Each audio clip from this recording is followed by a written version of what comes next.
We've covered a lot of terrifying cases here on True Crime Stories, but some are much more dark and sinister than others.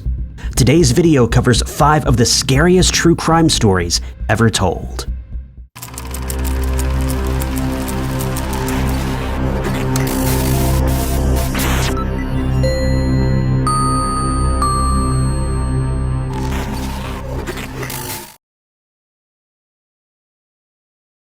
Welcome to True Crime Stories. If this is your first time here, I'm your host, Ty Knotts.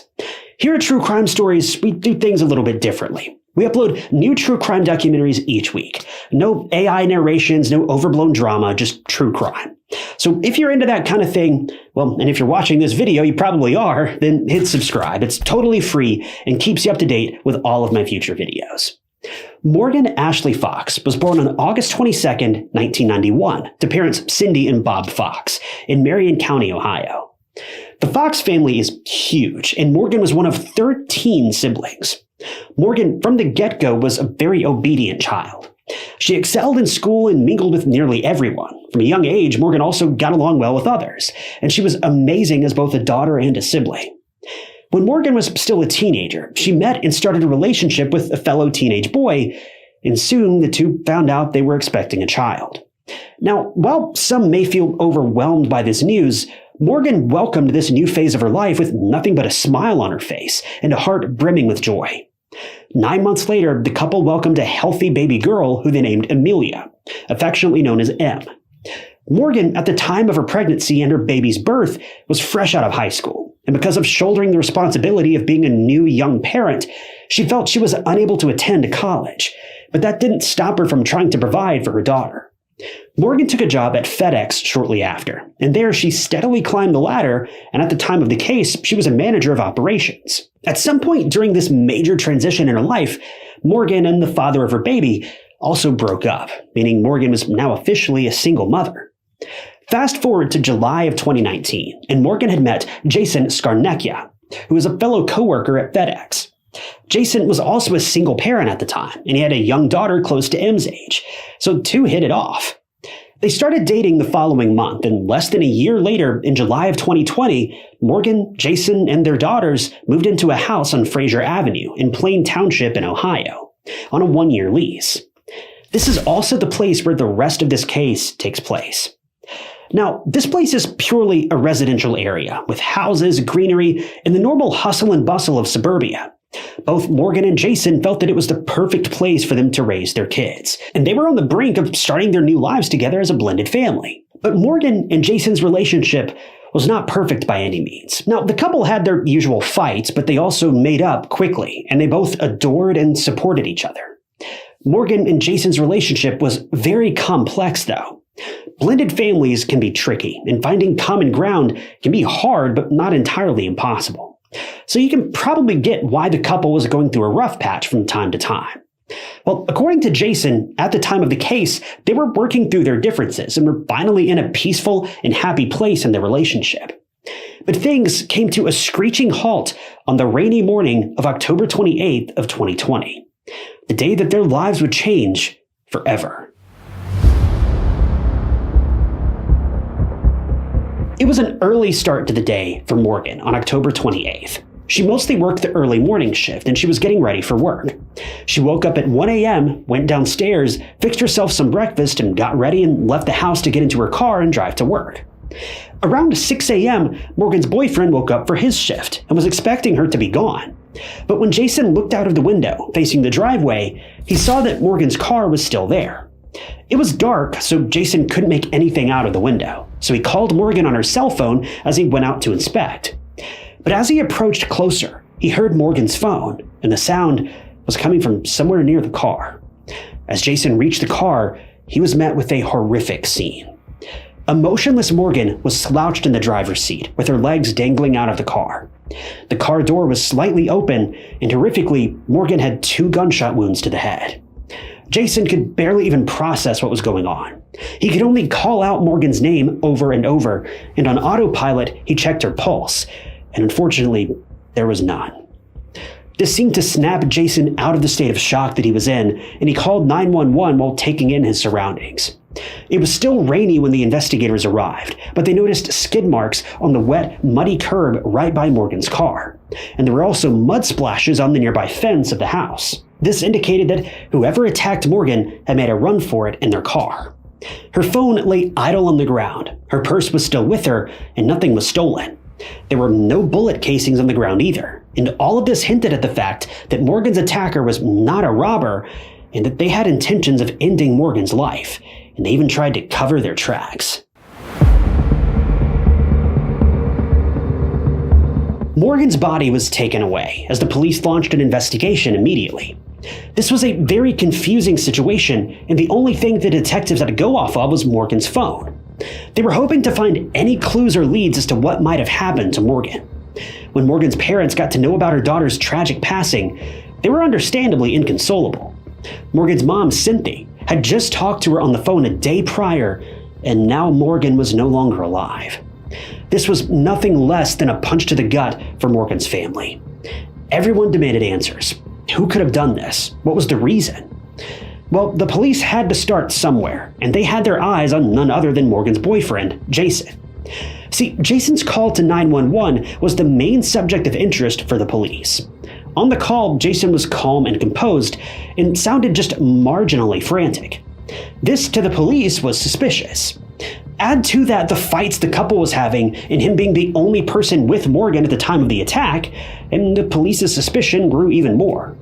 But when Jason was interviewed and investigators talked to him, everything pointed towards the opposite.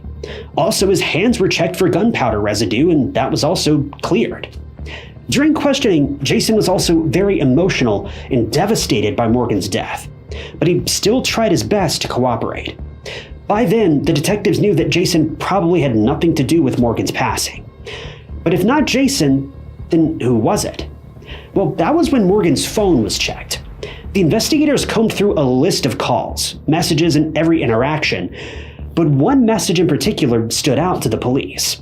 It was a message sent by Morgan to her boyfriend, Jason, on October 8th, and the contents were something along the lines of Morgan being upset over some male colleagues at work who went through pictures on her phone without her permission.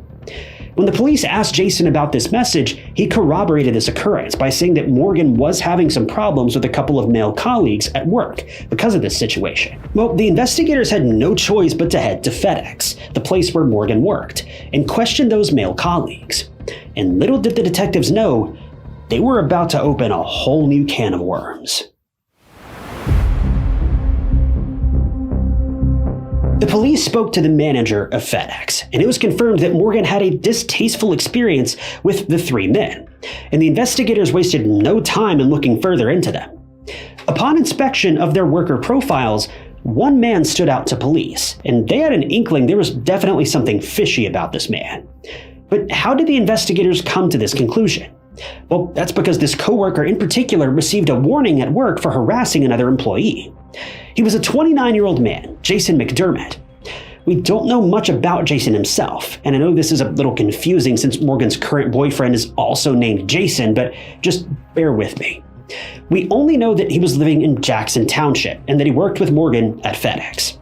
According to coworkers, Jason was oddly fixated on Morgan, although Morgan only thought of this particular Jason as a friend. But he obviously wanted more. Not only this, after the phone incident, Jason went on to write an apology letter to Morgan, and that was when he received a verbal warning and was threatened with termination if he kept this behavior up. Now, I know this may sound a bit crazy considering the guy was just trying to apologize, but keep in mind, we don't know the contents of this letter. His apology, well, sometimes apologies aren't all they're cracked up to be. So what really happened? Well, it all started about a year prior to Morgan's death when Jason McDermott met Morgan for the first time, and he was instantly attracted to her. He'd bring Morgan breakfast at work, and she'd be thankful to him, and they chatted occasionally. The detectives figured out from the texts that Morgan simply viewed Jason as a friend, although he had a hard time getting this message. Everything was going well, and Morgan even invited Jason and other coworkers to a gathering at her house out of courtesy, just for the sake of being polite. But people around Morgan sensed something really weird about Jason. Have you ever met those people who purposefully try to worm their way into a conversation and make a show of knowing your family just as well as you do? Well, that was Jason's behavior at this gathering. He would go out of his way to try to impress the guests, mingle with them, and at one point, he even addressed Morgan's grandmother as grandma, which is downright strange. Now, even at this point, nothing was super alarming until October 8th, when Morgan left her phone unattended at work. It was Jason McDermott who snatched her phone, punched in her password, and began scrolling through her private photos. But how did he know the password to her phone? Well, no one really knows. But anyway, Jason got into Morgan's phone. He violated her privacy by looking at and saving her intimate photos, then showed them to two other coworkers, which is just a different level of disgusting. Morgan, not long after, saw the whole thing and confronted Jason and the other two men, accusing them of violating her privacy. Even though Jason did give Morgan her phone back and apologized, this incident completely changed Morgan's behavior towards Jason, and rightfully so. She became withdrawn, and her responses to Jason were small, short, and to the point. As far as Morgan was concerned, she thought that this was the end of their friendship, and there wasn't going to be any other interaction between them other than at work. But she got a text from none other than Jason McDermott on October 24th, 4 days before the attack on Morgan, and he asked her, quote, "How is Columbus going?" Now, for a bit of context, Morgan was visiting her family who lived in Columbus, Ohio, and no one knew who she was with at that time, especially not Jason, since they weren't on friendly terms anymore.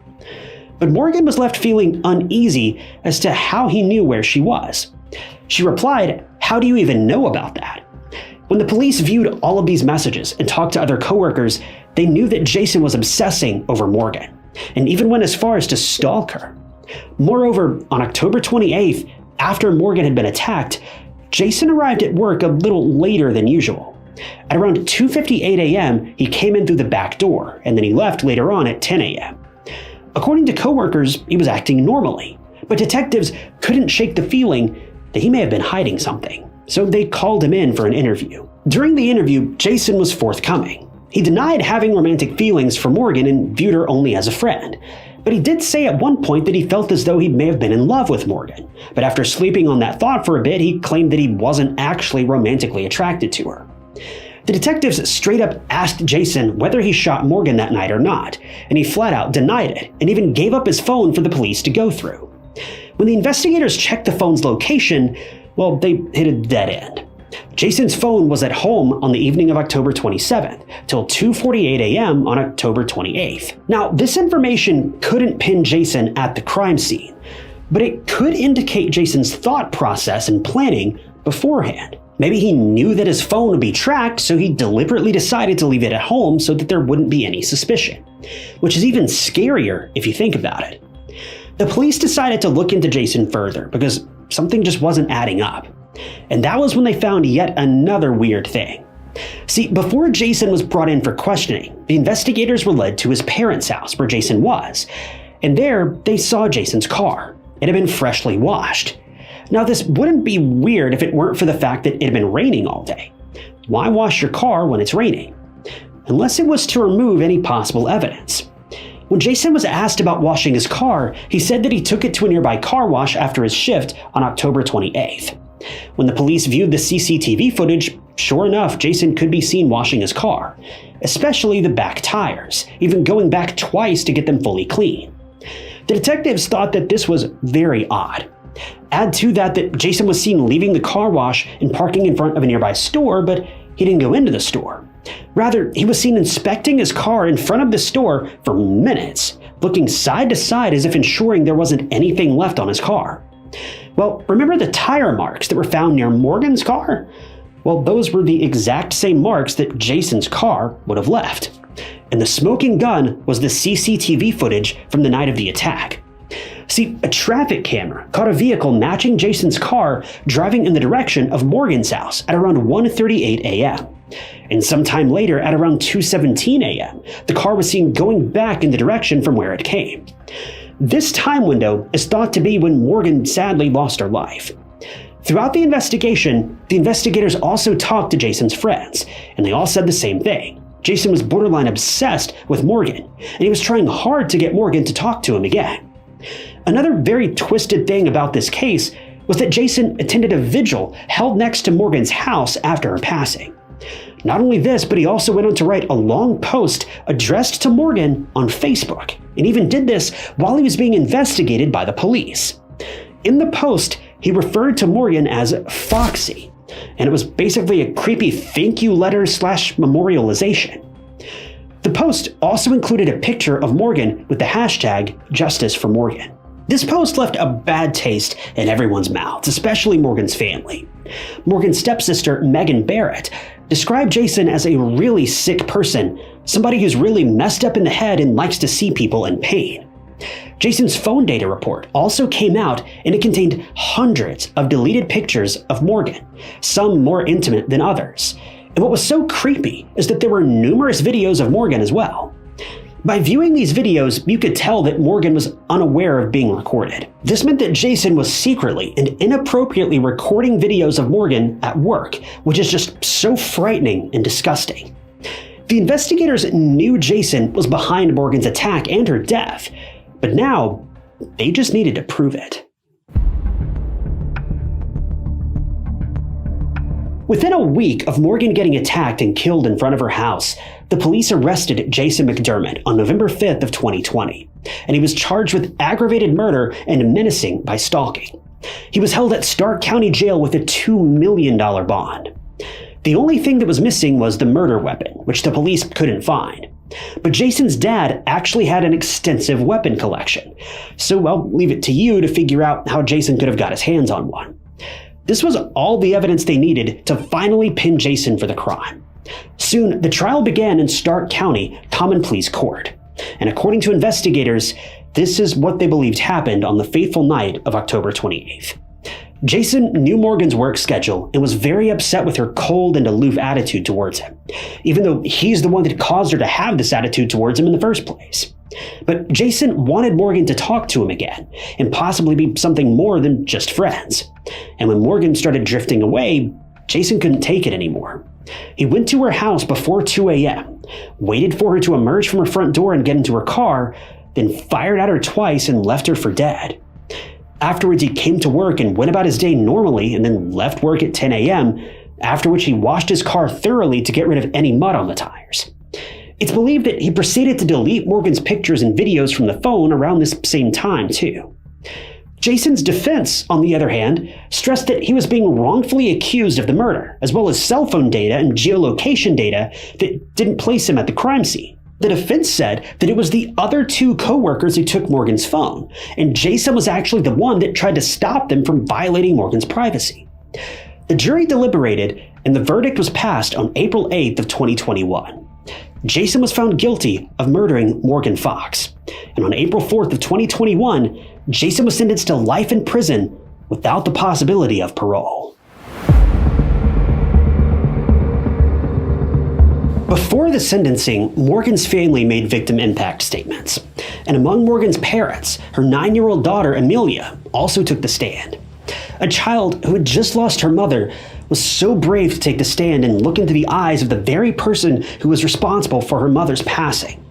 It's both heartbreaking and so admirable. Amelia's statement that she wrote herself moved everyone to tears, and even Jason, for the first time since he was arrested, showed emotion. Amelia went on to say, "I thought monsters weren't real, but you proved me wrong. You hurt so many people. You hurt me and the people I love." Morgan's dad, Bob, also took the stand and made a tear-jerking statement in which he said, quote, "I'll never get my daughter back. I miss her so much and I love her so much, and I'm going to struggle for the rest of my life. So may you do the same. May you rot in hell, Jason McDermott." After Jason's trial, the Fox family also reached a $4 million settlement with FedEx, out of which $1.2 million will be given to the attorneys who represented the settlement. $2 million will be placed in a trust for Amelia's future, and the rest will be split amongst the Fox family members, including her parents. But ultimately, money means nothing in situations like this. $4 million isn't even enough money to cause FedEx to flinch. Morgan was more than just a mother and a daughter. She was the source of joy in her family's life. With Jason's monumental and devastating actions, a child was robbed of her mother. Amelia, a little girl who only has a vague idea about loss and passing, has to grow up, graduate high school, go to college, and start her own life without her mom being by her side. Amelia can never run through the front door and head straight for Morgan and tell her about her day. The Fox family also founded the Morgan Ashley Fox Foundation that mainly raises its voice on prompt actions against workplace assaults and harassment and provides a platform to speak up and make a change in society. I can only hope that Amelia and the rest of the Fox family find a way to move on in peace. Even though they can never really forget how Morgan was taken away from them, they can hopefully find some form of peace knowing that the perpetrator, the monster behind their loss, is paying the price by spending the remainder of his life in prison. This case was terrifying, and it really shows that people harboring unhealthy obsessions towards someone can do the unthinkable. It's so hard to wrap your head around the fact that people can be capable of such unfathomable crimes, and they can hurt other people just because they don't feel the same way as them. And sometimes this very difference in opinion can become the catalyst for something irreversible and horrific.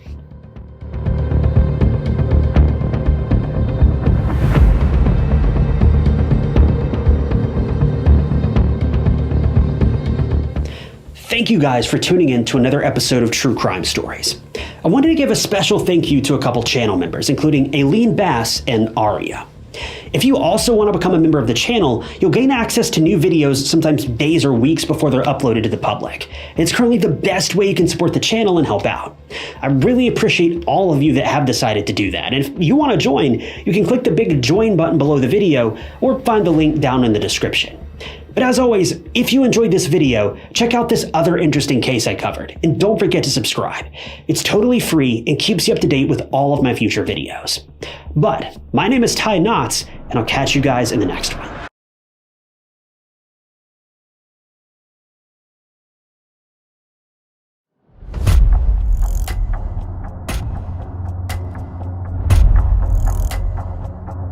One and a half minutes seems like nothing, right?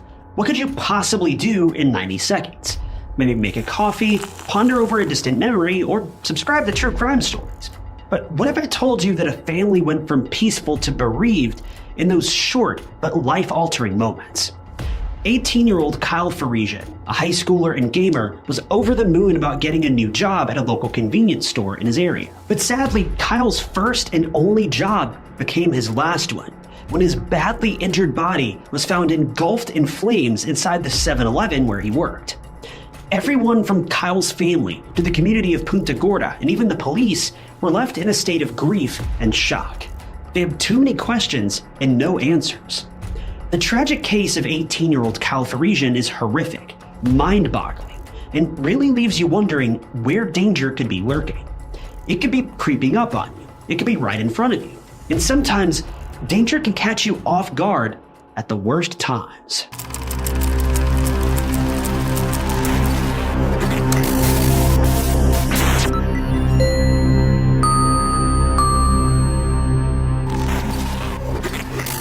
Welcome to True Crime Stories. If you're sick of those annoying AI-narrated true crime channels, well, I post new true crime cases every single week, hosted by a live human person. So if you want to see some classic true crime documentaries, hit that subscribe button. It's totally free and will keep you up to date with all of my future videos. Kyle J. Farishian was born on March 17, 1997 in Naples, Florida. He came from a blended family that included his stepdad and several stepbrothers and sisters, and Kyle was close with every last one of them. He loved riding his bike, exploring the outdoors, and keeping himself busy with adventures. He was also an avid gamer, and he was overall a happy, friendly, and welcoming young man. Kyle's personality was very warm and polite, but he was also very protective of his sister, Keston. The siblings shared a mutual love for biking and would always go together everywhere. Kyle, being the overprotective brother, always looked out for his sister, and he ensured that no danger ever reached her, always keeping tabs on her. Kyle, even though he loved his stepfamily, also kept in touch with his biological dad, Mark Farishian, who lived about 50 miles away in Punta Gorda. Mark defined Kyle as his best friend. Kyle would get into a comfortable routine of spending the weekdays with his dad in Punta Gorda, and then the weekends with his new family. In 2015, Kyle was living in Punta Gorda, and he was attending high school in North Fort Myers as well. Like most high schoolers, Kyle also got his very first job around that time. It was at a local 7-Eleven in Punta Gorda, and lucky for Kyle, it was the night shift. And this was great news for Kyle because he could not only get a grip on his new work life, but he could also build his confidence and try to interact with people more easily, as there would be far fewer people coming in at night. So by all accounts, this job was perfect for Kyle because he was not only happy with the shift hours, but he was also getting his first taste of freedom and financial independence, which is something that a lot of high schoolers look forward to. But no one could have anticipated that Kyle's first job ever would turn out to be his last, because in the early hours of November 1st, 2015, Kyle was subjected to something so utterly evil and life-altering that it would haunt his family forever. October 31st, 2015 started out like any other day for Kyle. It was Halloween, and Kyle went about his day like normal, and later after midnight, he had to go to 7-Eleven for his shift on November 1st of 2015. Kyle was supposed to clock in on his own at first, and then later, at around 3:30 a.m., he'd be joined by another coworker. So Kyle got dressed and made his way to 7-Eleven for his shift. Things were moving slowly, and customers were steadily flowing in, and Kyle was at the register serving them as well as keeping an eye on the aisles. At around 7:13 a.m., just 13 minutes before Kyle's coworker was scheduled to clock in for work and join him, a 911 call was made by a local resident. According to the caller, smoke was seen billowing out of the 7-Eleven, and fire was visible from inside the store. As the woman on the phone approached the scene, she made an eerie discovery. She could clearly see a body on the floor, and after this revelation, emergency services were immediately dispatched to 7-Eleven. As soon as the fire was extinguished, the first responders could definitely see a badly burned body by the counter. But that wasn't all.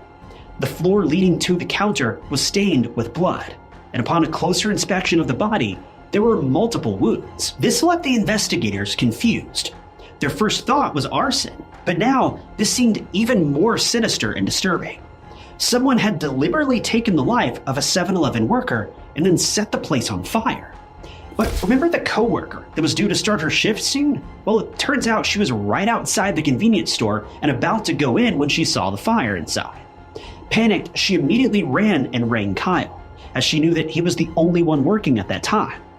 But sadly, Kyle wasn't picking up the phone, and her fears turned into solid and inexplicable dread. The coworker also reached out to the investigators at the crime scene, and she broke down in tears, admitting that the burned body found inside 7-Eleven was likely that of 18-year-old Kyle Farishian. It's so devastating to think that Kyle had just started this new job. He was excited for this new change in his life, and now he was gone, and the way that he passed was just so insane and brutal. The detectives were now left with two daunting tasks. The first was to inform Kyle's family of his passing, and the second was to find out who was behind this heinous attack. News broke out immediately about the fire in 7-Eleven, and Kyle's parents were informed of their son's terrible and untimely passing. Everyone was crestfallen and horrified. Kyle's parents couldn't believe what they were hearing. Kyle had just walked out the door a few hours prior, and they were expecting him to come home the next day. But they were made aware of the harsh truth that their happy, cheerful, and adventurous Kyle was gone. Kyle's sister, Keston, was understandably inconsolable. Kyle was her savior, her protector, a brother who always looked out for his sister, and now he was so savagely taken away from her. It's so tragic and senseless. Crimes like these are always hard for the police, too, because what looked like one thing quickly turned into something else and a very sinister crime. Because this was no accidental fire, it was definitely a homicide. And now the investigators had to find out who did it. Kyle was an 18-year-old boy in high school. He didn't have any enemies or people who despised him. He was a helpful and caring person. So who did this to Kyle? Was there someone who loathed Kyle and wanted to lash out at him in the worst possible way? Was it a random fight at 7-Eleven that escalated badly? The detectives were left with a mountain of questions and no clues, so they had no choice but to start from ground zero, and that was to analyze the CCTV footage from the night before. In the meantime, the police also announced an $11,000 reward for any information or witnesses on the night of the crime and what could have happened to Kyle. The investigators wanted to see who was there on the night of the crime and if anyone was acting suspiciously. So the police started to ask around. They asked locals, other 7-Eleven employees, and even managers. They even reached out to people who visited the convenience store around the time of the crime. The detectives first reached out to the woman who made the 911 call. Her name was Chelsea, and interestingly, she left the scene shortly after calling the investigators, and this didn't sit right with the authorities. But Chelsea was soon crossed off the suspect list because her reasoning for leaving was valid. Chelsea, when being interviewed by the police, stated that she and her boyfriend went to buy some cigarettes from 7-Eleven, but before they could make it to the reception, they were horrified by the fire and the blood in front of them. The couple immediately ran out, and they called the police. Now, when Chelsea was asked why she left the scene, she said that she was genuinely afraid that the perpetrator might still be out there, or that the fire would get out of control, so they fled for their safety. Even the investigators didn't buy this story at first, but they were convinced when Chelsea's boyfriend also corroborated the story. The detectives therefore concluded that the couple was telling the truth, and there's no real reason for them to lie to save their skin. And who could blame them? A situation like this is terrifying. The police then turned their attention to the CCTV cameras, and they were relieved to find that some of them were still in working condition. As we all know that this is rarely ever the case, especially after a fire, but with a stroke of luck, 2 cameras in particular caught something very significant. See, the detectives analyzed the first camera, and even though the footage was very blurry, they could make out most of what was happening. At around 3:12 a.m., just a couple minutes before Kyle would be joined by his other coworker, the police saw Kyle walking down the aisle, seemingly looking at someone. Within a few seconds, a figure emerged from the third aisle. A mysterious man was seen holding a gasoline can. His face was covered, and he had a hood over his head, so the investigators couldn't quite make out who it was. But what the detectives saw next was truly horrific. The masked man, while facing Kyle, pulled out a weapon and fired at Kyle at point-blank range. The man then fired again and poured gasoline all around the scene. The man was then seen grabbing a lighter from one of the display shelves, then set fire to the gasoline before running out of the door. It was so inhumane and brutal, and seemingly unprovoked. The officers couldn't do anything but sit in horrific silence as they were trying to process what they had just witnessed. The police also went through the second camera, and luckily it was a much clearer recording with an audio recording attached to it. It showed that the mysterious man had walked into the store at 3:11 a.m. The man didn't converse with Kyle, and he was seen walking around. The only sound that was heard were the 2 shots that rang out into the night. After reviewing the footage again, the only noteworthy detail that stood out to investigators was that the man was walking with a limp the whole time that he was there. The second camera also gave a very clear picture of what the man and his general build looked like. Shockingly, the man was wearing latex gloves, and at one point, the footage caught him taking one of the gloves off. The man was also wearing camo pants and carried a red gasoline can. According to the surveillance footage, the masked man was only in the store for less than 2 minutes, and he launched such a brutal attack on Kyle in that very short amount of time without so much as saying a single word to him. It's so hard to wrap your head around the fact that so much can change within a few short minutes. Regardless, the police finally had their suspect. They knew that the masked man was the person behind Kyle's brutal passing. But there was one problem. The detectives had no idea who this man was. His face was covered, and no details could be made out. There was also no incriminating evidence, save a discarded and melted latex glove found near Kyle's body. So the investigators were left with no choice but to ask locals for more information about this man. During the investigation, though, there was a breakthrough. See, the manager of 7-Eleven, the same store where Kyle worked, reached out to the detectives with some information. It was a bizarre coincidence that the manager wanted the police to know about, which took place weeks before the tragic and sudden attack on Kyle. But she believed she may know who the criminal was. The 7-Eleven manager, Lori, remembered a very peculiar scene that occurred weeks before the heinous crime. She recalled a man walking into 7-Eleven to buy alcohol. Lori and Kyle were both there when the man approached the counter. At the register, Lori requested the man's ID that he only showed from his wallet. When she asked him to remove it from his wallet so that she could scan it, that was when the man lashed out at her. He refused to hand over his ID, and Chelsea therefore refused to serve him. The man seemingly got very violent, and he proceeded to threaten Chelsea with taking her job away, and also asked for every employee's name working there before angrily walking out the door.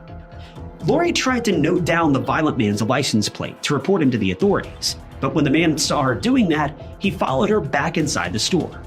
Intimidation, aggression, and anger clear in his stride. He began to cause a scene, and it was getting very intense, and this was the moment when Kyle called 911, and the man noticed that. Before the investigators could arrive, though, the man zipped out of the parking lot, but Lori had successfully noted down the license plate number. When the police arrived, Lori handed the details over to the detectives, and he was banned from entering the store. Since the man didn't show up again, Lori, as well as the investigators, thought that he was just an angry man flying off the handle. But a couple of weeks later, on September 15, 2015, the same man came back in for some alcohol, and the employees refused to serve him for obvious reasons. The police were called again, and the man fled the scene once again. Now, hearing all of this, especially after the tragic and fatal attack on Kyle, the police finally decided to look into this mysterious and angry customer. The license plates were registered under the name of Michael Russo, a 28-year-old resident who actually lived quite close to the local 7-Eleven. He was also given a trespass warning in September when he came by 7-Eleven a second time. The investigators played both footages side by side, and they found very alarming similarities between the two men. Their suspicions were solidified when they received a tip from someone who lived near the store. See, the footage and other details of the masked man were made public, as to help solve Kyle's case quickly and efficiently. According to the man who gave the tip, his neighbor had the same limp in his step as the man in the CCTV footage. When the detectives looked further into the neighbor, it was found that he was none other than Michael Russo. With a solid suspect in sight, the only thing that was left to do was catch this Michael Russo guy. But it wasn't going to be easy. So the police spent months building a strong case against Michael to get a warrant. They even asked people around the area who Michael was. According to a lot of people and even his neighbors, Michael was a loner and a callous man who was angry at the world. His mother, Maria, tragically ended her own life in 2011, and a year later his father, Michael Russo Sr., went on to do the same. Michael was a quiet guy who never went outside or interacted with anyone, but he had an extensive gun collection, and according to his neighbors, his favorite was a long-barreled revolver, which looked awfully similar to the one that was seen by investigators in the footage. Michael was also defined as a very violent man who would accuse anyone and everyone of bizarre and meaningless things. So the police had enough evidence to apply for a search warrant, and that's exactly what they did. Not long after this tip, the detectives paid Michael Russo a visit, and when his place was searched, the evidence they found was shocking. First of all, his house was littered with firearms of all kinds, and horrifically, all of them were loaded. The investigators also found a box of latex gloves that matched the lone glove that was found at the crime scene. Moreover, there was a lot of gasoline cans in Michael's garage, and get this, they were all the same as the ones seen in the footage by police. But there was one more thing the police found. Michael's car was also searched for any evidence, and even though there was nothing found that stood out to investigators, just as they were about to exit the car, something on the driver's side door handle caught their eye. It was a single tiny speck of blood right by the door handle. The police took all of these things in as evidence, and after 5 long and grueling months, the police finally arrested Michael Russo on suspicion of ending Kyle's life on April 6th of 2016. Now, the investigators had only one thing to ask Michael, and that was, why? Why did he attack Kyle? What was the motive? Michael and Kyle didn't even know each other, and apart from the unpleasant encounters at 7-Eleven where the employees refused to serve him alcohol, there was no other reason for Michael to make Kyle go through such a painful ordeal. According to the police, Michael was resentful, and he had meticulously planned everything from the get-go. From the way the crime panned out to covering his tracks by covering his face and hands. He had intentions to kill, but it could have been anyone. And sadly, on November 1st, Kyle was just in the wrong place at the wrong time, and Michael made him, a young, defenseless 18-year-old, his target of violence. Well, Michael was still the uncooperative man that he was known to be, and he refused to come out with any details as to why he did what he did. Infuriatingly, Michael also pleaded not guilty to the charges of second-degree homicide and first-degree arson, and he was due to await trial. On June 18th of 2017, nearly 2 years after the tragic passing of Kyle, Michael's trial was held. The prosecution was confident that the evidence against Michael, even though it was all circumstantial, was strong, and they would be able to get him to face the consequences for what he did to Kyle. Michael's defense, on the other hand, stressed that there was no physical evidence against Michael, and the absence of his DNA at the crime scene proved that he didn't commit the crime.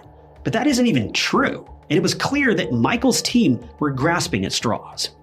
The jury deliberated, and Michael Russo was found guilty of all charges. On July 17th of 2017, almost a month after the trial, Michael was sentenced to life in prison for second-degree murder, along with an additional 30 years for first-degree arson. His attorneys did file a motion for a new trial, but there haven't been any developments in this regard as of present. It's safe to say that Michael will likely stay behind bars for the rest of his life. Kyle's funeral was held on November 15th of 2015. And he was laid to rest with hundreds of people in attendance. His family, friends, and neighbors all gathered around to say their final goodbyes to a funny and bright young man who had his whole life ahead of him. Kyle was a fan of old and vintage cars, and his casket was transported in his favorite Ford pickup truck. He was laid to rest in Charlotte Memorial Gardens in Punta Gorda, Florida.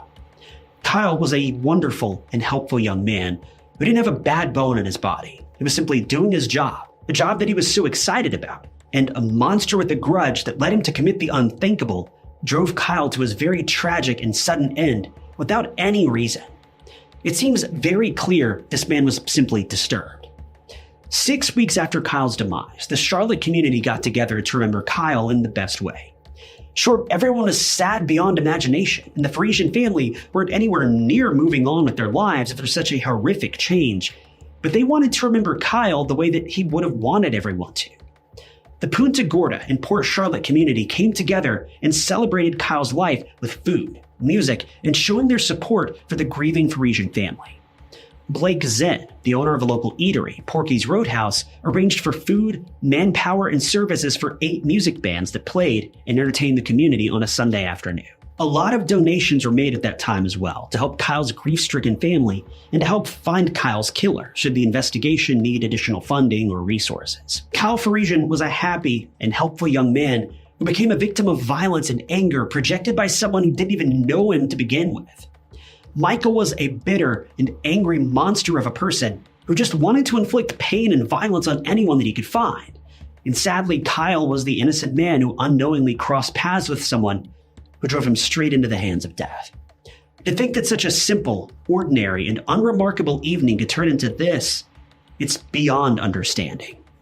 We can only hope that Kyle's family, including his parents and siblings, can hold on to the good and everlasting memories of Kyle and try to move on from this tragedy, because neither Kyle nor his family deserved what they went through.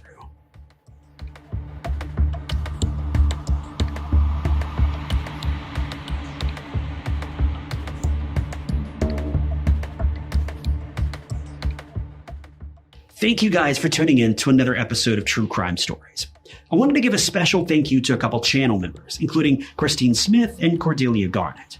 If you also want to become a member of the channel, you'll gain access to new videos sometimes days or weeks before they're uploaded to the public. And it's currently the best way you can support the channel and help out. And I really appreciate those of you that have decided to do that. If you want to join, you can click that big join button below the video or find the link down in the description. But as always, if you enjoyed this video, check out this other interesting case I covered, and don't forget to subscribe. It's totally free and keeps you up to date with all of my future videos. But my name is Ty Knotts, and I'll catch you guys in the next one.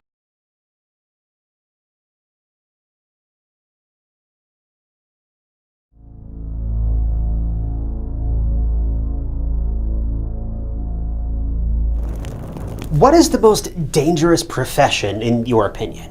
Maybe it's being a police officer, maybe it's serving in the army, or maybe it's being a boxer, a fighter, or a relentless journalist. Every profession has its downsides, and some can also be unexpected. Imagine walking out of the door and not even knowing whether you'll live to see the next day or not. But I'm sure that no one would assume that acting could be a lethal profession. It's demanding, sure, but dangerous? Not usually. 44-year-old actor and journalist Jeff Machado was also in the entertainment industry and was looking for a new role to make his mark in Stardom City. Well, he didn't get the role that he wanted. Instead, he disappeared from the face of the earth. His family, his friends, and everyone was worried about him because this was unlike Jeff. But everything came to a halt 4 months later when his body was found near an unusual house. Who had done this to Jeff? What was the motive? And most importantly, where's the perpetrator now? The case of Jeff Machado highlights the dark side of the entertainment industry, and it's piqued the interest of people all over the world after featuring on multiple Brazilian TV shows that dubbed this case an impressive story because of the cruel details.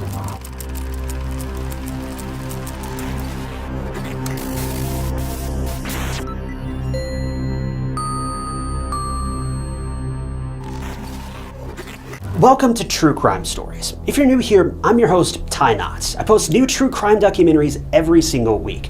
No AI narrations, no unnecessary drama, just a victim with a story to tell. So if you're into that kind of thing, hit that subscribe button. It's completely free, and it just keeps you up to date with my future videos.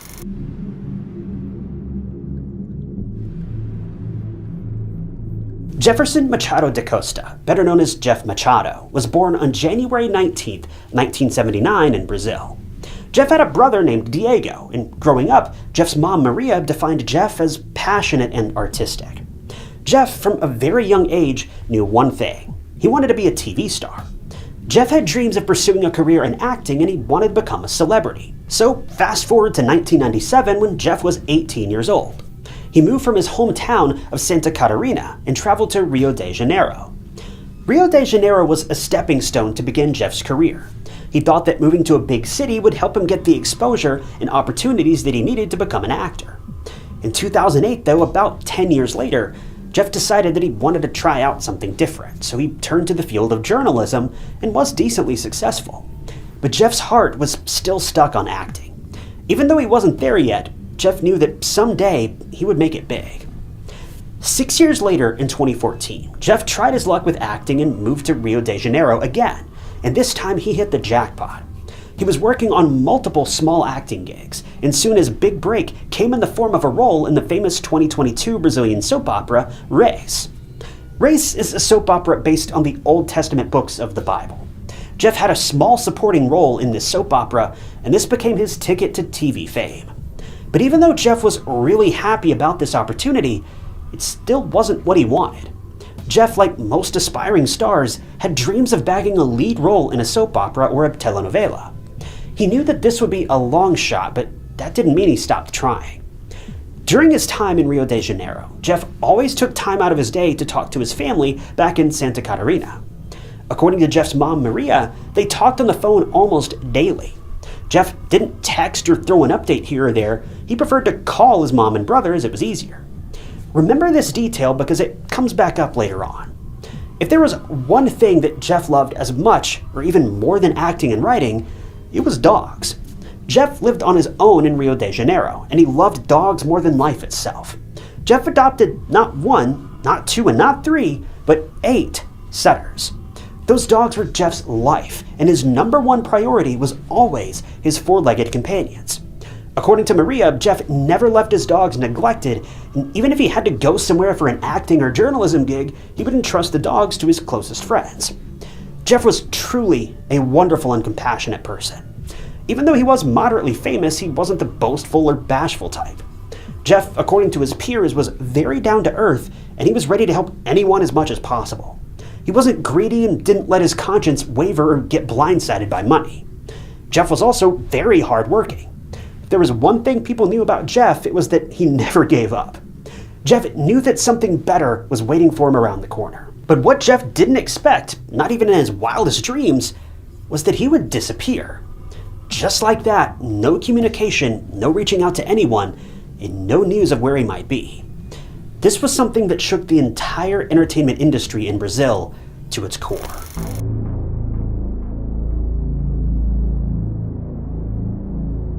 Jeff's last known communication was with his mom and brother on January 23rd of 2023. If you remember, Jeff would always talk to his mom daily without fail. But after January 23rd, when Maria was expecting Jeff to call her and fill her in on his day, the call never came. Now, initially, Maria wasn't super worried because she knew about Jeff's hectic and unpredictable schedule. Acting gigs would pop up from anywhere and Jeff had to leave at a moment's notice. But what wasn't normal was Jeff not calling and informing her. Even if Jeff didn't call her, he would still let his family know where he was and what he was doing. So not hearing from Jeff in any way started to worry Maria a lot. Jeff's mom and brother Diego got even more worried when they started receiving text messages from Jeff.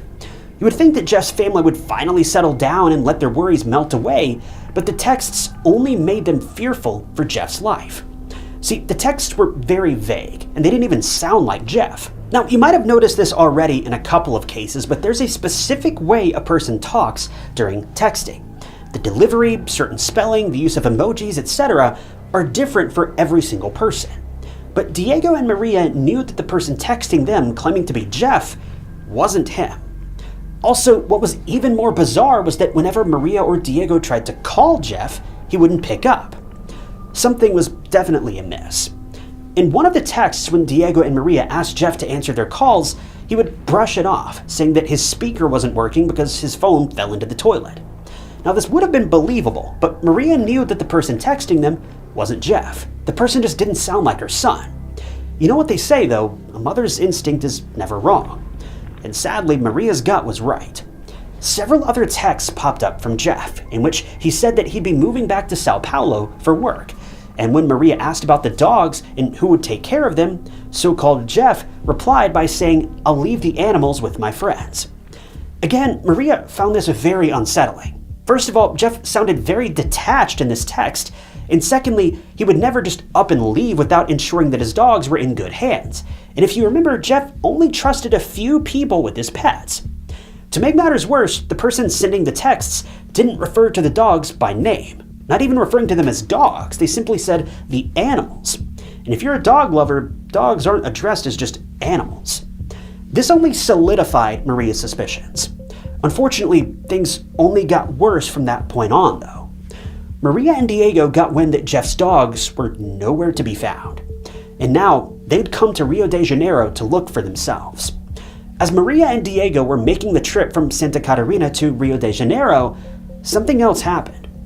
Jeff's neighbor spotted his dogs on the streets, visibly malnourished, and tragically it also looked like they were being abused, which is just awful. It seemed as though someone had let the dogs out of the home, and now they were roaming around until random people either captured or abused them, making them suffer from starvation and dehydration. Luckily, though, all the dogs were quickly located through animal tracking chips, and they were taken to an NGO, where they were finally being taken care of. According to NGO officials, Jeff's dogs were severely underfed, had injuries on their bodies, and they were very traumatized, which is just heartbreaking.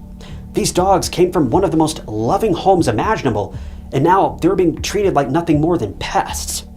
When Maria and Diego got news of the dogs, they were just as confused. Jeff, someone who adored his pets and made sure that they were comfortable and well taken care of, couldn't have possibly been the one to do this to his dogs. This only meant one thing. Something had happened to Jeff, and whoever was responsible forced the dogs to run from Jeff's house. Maria and Diego immediately got the authorities involved, and 44-year-old Jeff Machado was reported missing.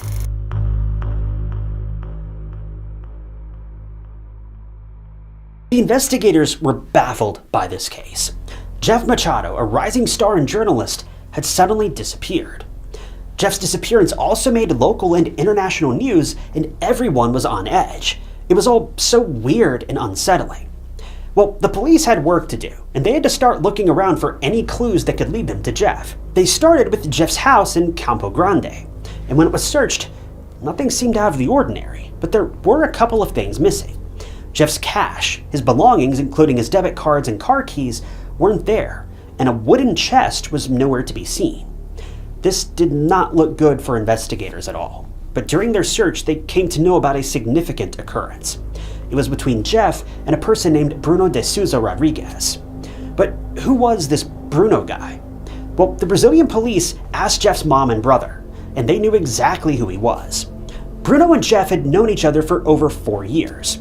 Bruno was a 37-year-old former producer. He and Jeff knew each other, but they were more like acquaintances than friends. According to some sources, Bruno had approached Jeff sometime before his disappearance and promised him a contracted role in a telenovela in exchange for a large sum of money. But Bruno conveniently left out the part that he no longer even worked for that production company. Jeff, upon hearing this news, was over the moon, having no idea that Bruno, for some reason, was lying. See, at the time, Jeff hadn't landed any more roles after his work in Race, so he was very excited to finally get a chance to act again. Also, this was a producer that Jeff knew, so he genuinely thought it was the real deal.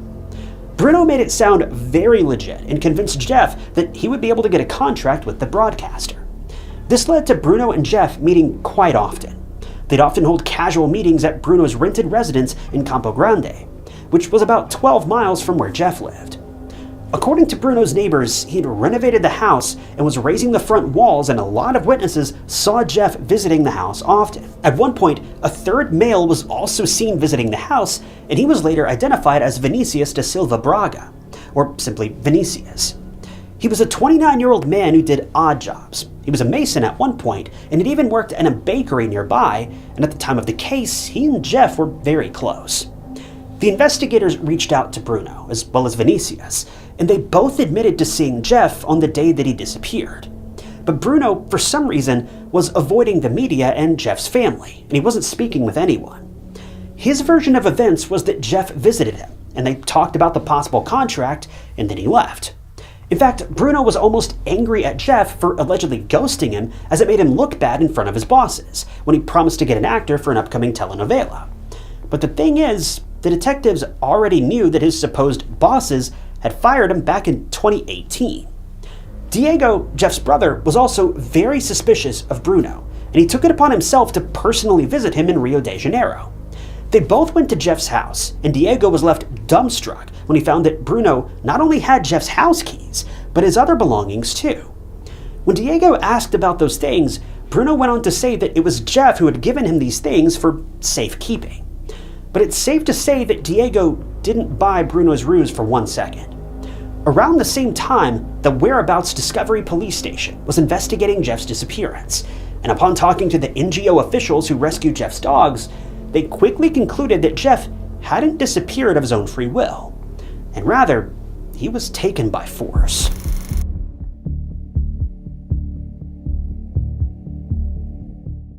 Some friends of Jeff's soon came forward and told the detectives about a weird text message that they received from a man named Giovanni, and the text implied that Jeff had abandoned his dogs and moved away. But Jeff's friends knew that if he had any plans of these sorts, he would have told them, or at least his own family. As the investigators were further looking into Jeff's social media activity, they came across a couple of weird things. A day after Jeff disappeared, a picture was posted on his Instagram with the caption, "Re-energizing gratitude." The same thing happened again about a week later on February 2nd, and this time the caption read, "Restart gratitude." What was even more weird to Jeff's family and friends was the tone of the comments left on the posts. Again, they didn't sound like Jeff, and a lot of the replies from so-called Jeff had major spelling errors in them. In the same week, a typed letter was also posted on Jeff's social media, and it was a farewell of sorts. Jeff's friends and family were left feeling unsettled and very scared for Jeff, as almost 4 months had passed at that point, and there was still no sign of him. But in May of 2023, everything changed when the detectives searched a certain house, and they recovered something that confirmed everyone's worst nightmare, which was that Jeff Machado was no longer alive.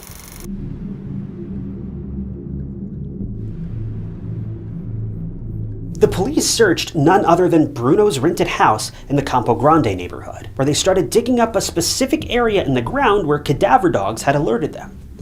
As they reached the 6-foot mark, they hit something hard. It was a layer of concrete. When that was removed, a chest emerged, and the detectives remembered it being the same as the one that was missing from Jeff's house. When the chest was opened, inside there was the lifeless and unclothed body of a man. The body was in a fetal position, with the arms and legs tied behind and a telephone cord wrapped around the neck. It was clear to the investigators that the cause of death was asphyxiation. When the body was taken for identification, it was tragically identified as 44-year-old Jeff Machado.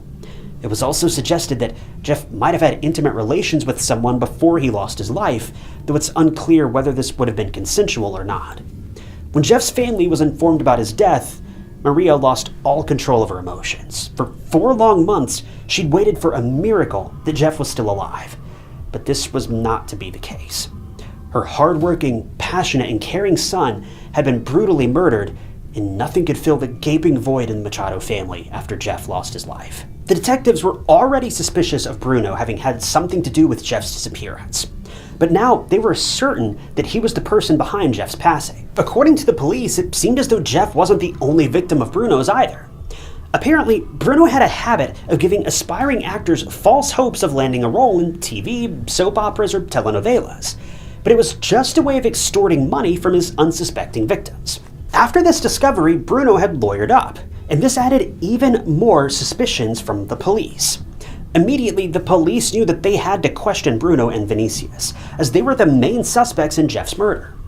Bruno was initially very uncooperative and denied having any involvement in Jeff's murder, but Vinicius started talking almost immediately, but he also didn't make it easy since his story kept changing. At first, Vinicius confessed to only moving and burying Jeff's body, but he was also very tight-lipped about other people being involved. At one point, Vinicius tried to blame another man named Marcelo and said that he was the one who ended Jeff's life, but the detectives saw right through that lie.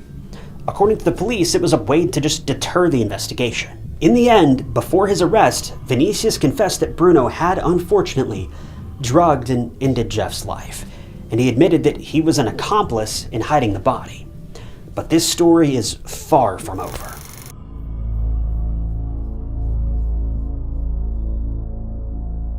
On May 31st, both Bruno and Vinicius were indicted, and a day later, on June 1st, the Public Ministry of Rio de Janeiro asked for the arrest of both men.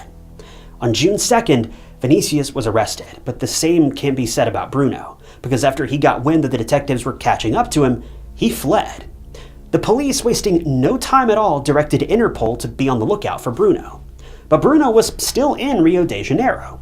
The police were tracking his every movement, and finally, through Wi-Fi signal location, Bruno's location was found. He was taking refuge in a building in the south zone of Rio de Janeiro. And finally, on June 15th, after the detectives kept tabs on him in the same location, Bruno was arrested for Jeff's murder. Both Bruno and Vinicius were charged with homicide and concealment of a corpse, to which both of them pleaded not guilty.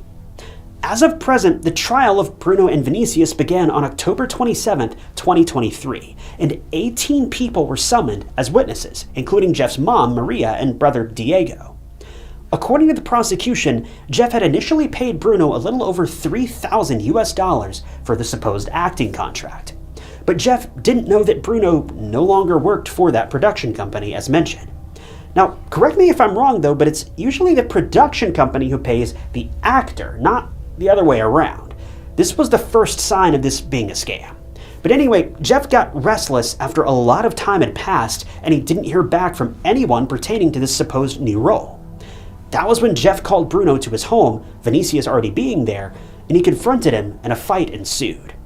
Bruno gained the upper hand and overpowered Jeff by hitting him on the head, and he ultimately strangled him to death with a telephone cord, tragically ending his life.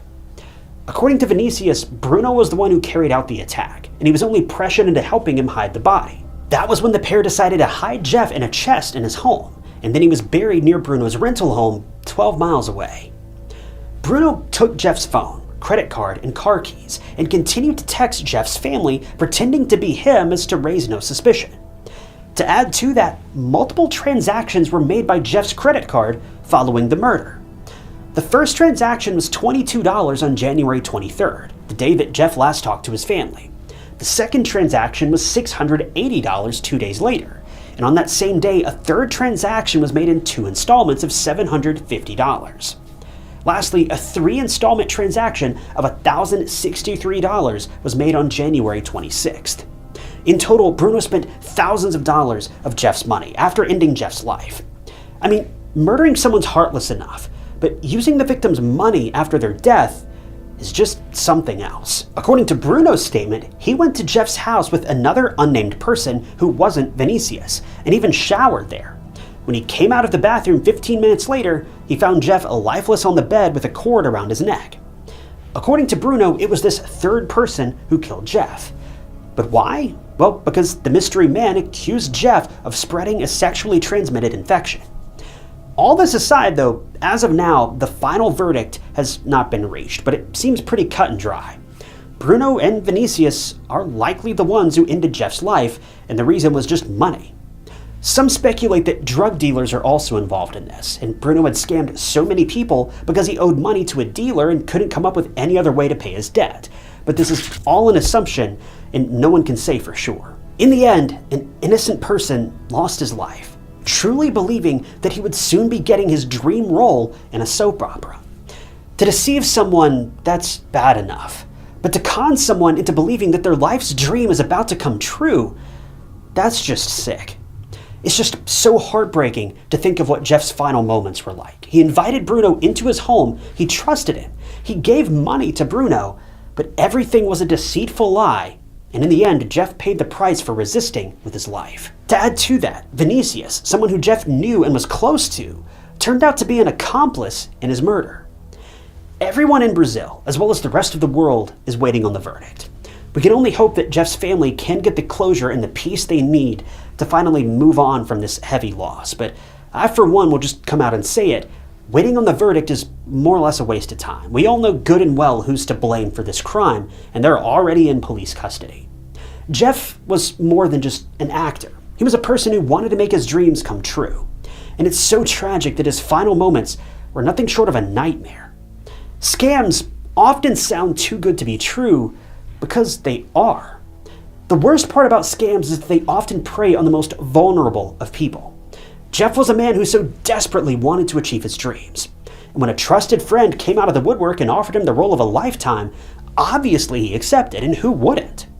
But sometimes, even the people we trust the most, well, they may not be worthy of that trust.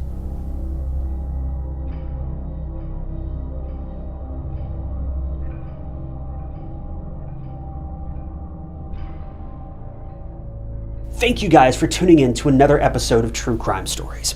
I wanted to give a special thank you to a couple channel members, including Misty in Town and Cassie Adams. And Cassie's been a member for over 4 years, so a huge thank you to you, Cassie. If you also want to become a member of the channel, you'll gain access to new videos sometimes days or weeks before they're uploaded to the public. And it's currently the best way you can help support the channel and help out. And I really appreciate those of you who have decided to do that. If you want to join, you can click that big join button below the video, or find the link down in the description. But as always, if you enjoyed this video, check out this other interesting case I covered, and don't forget to subscribe. It's totally free and keeps you up to date with all of my future videos. But my name is Ty Knotts, and I'll catch you guys in the next one.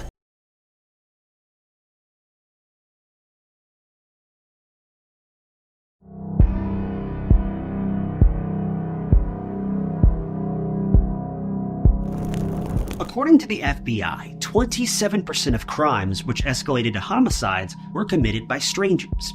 The other 73% of homicides were committed by people who the victims knew. But when 18-year-old Naomi Irion was abducted by a hooded figure from a Walmart parking lot in Fernley, Nevada, the detectives were left confused. Was Naomi abducted by someone that she knew, or was it a kidnap for ransom situation? Time was running out, and the detectives needed to locate Naomi quickly before something terrible happened to her. But as more and more details surfaced, and eventually Naomi's lifeless body was discovered more than 2 weeks later, everyone was left in a haze of perpetual fear. The tragic case of Naomi Irion is not only frightening, but it's a nightmarish depiction of someone being in the wrong place at the wrong time. And sadly, Naomi became the target of a monster.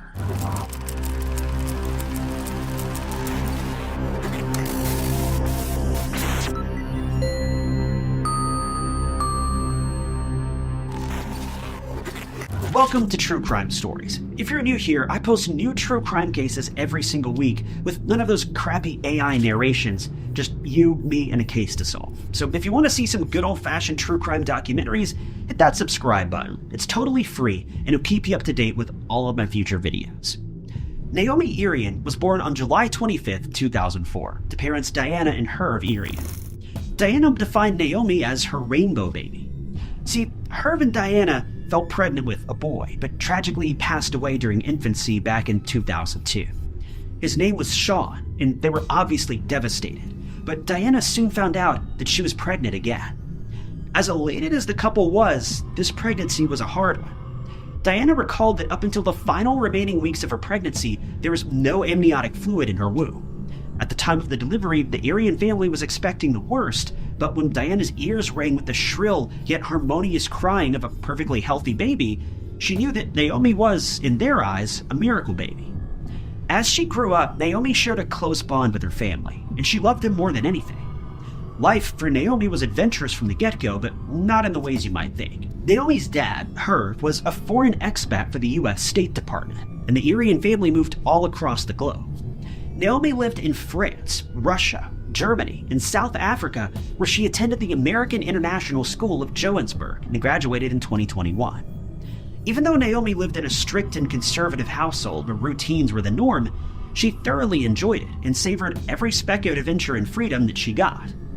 When Naomi was an adult, she made the decision to leave her family in South Africa and move to the United States, Nevada to be exact, and this is where the rest of the case takes place. According to Casey, Naomi's brother, Naomi viewed her move to Nevada as a launch pad for her adult life. She also got a job at Panasonic in the battery manufacturing department in the Reno Tahoe area.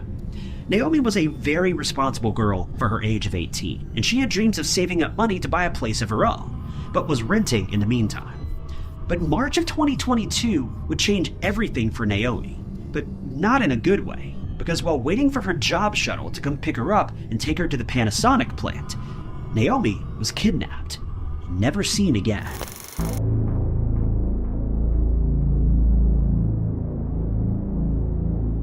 Naomi's job at Panasonic was a bit different. She didn't have to drive to and from work because the factory was at a remote location.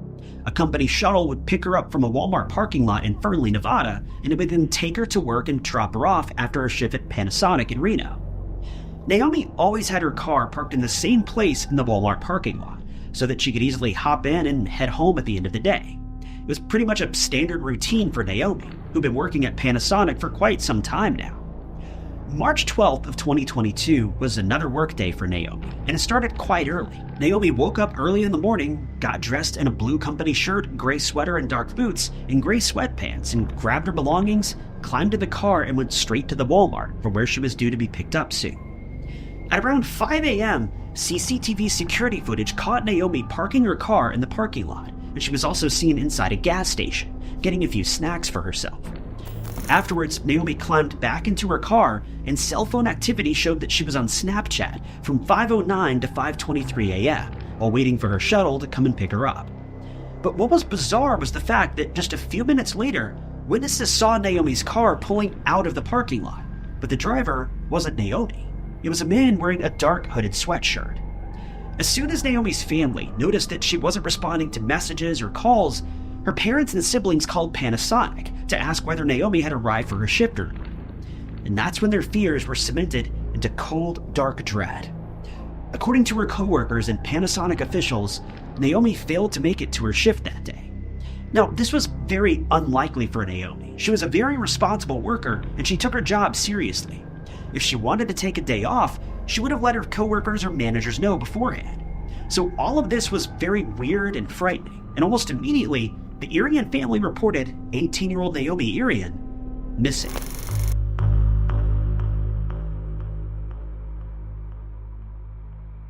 Fernley, Nevada is a fairly sizable city, and it's the 7th most populated city in Nevada. The population of Fernley totals about 25,000 people. Even though the city is not small or quaint by any means, the community is tight-knit, and everyone looks after each other. So to know that a young 18-year-old girl who was waiting to go to her job suddenly disappeared in the early hours of the morning, well, it was a shock to everyone. Well, 3 grueling days after Naomi disappeared, the police finally found something.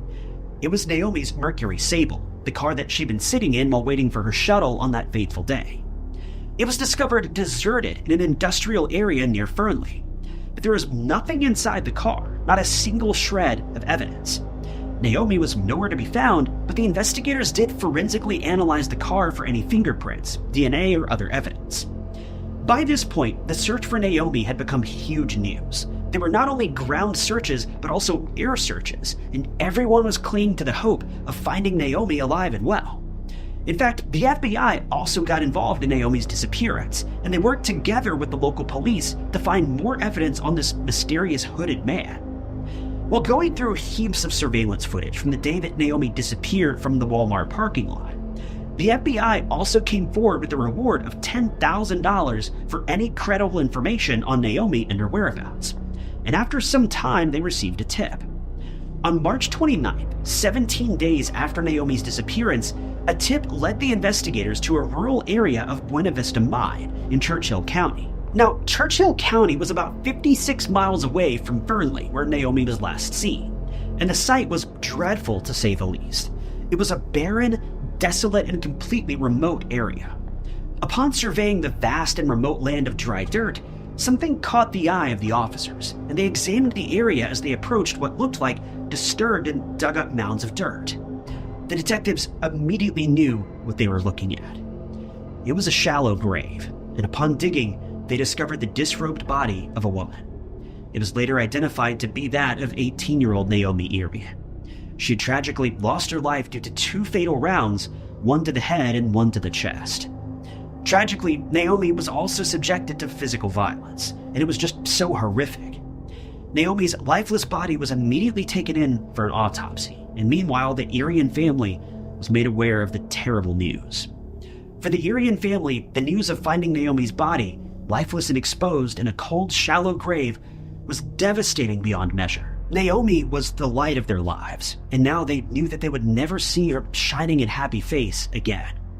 They were struck with unimaginable horror and sadness when Naomi went missing, but this revelation was completely different, and it was a crushing feeling.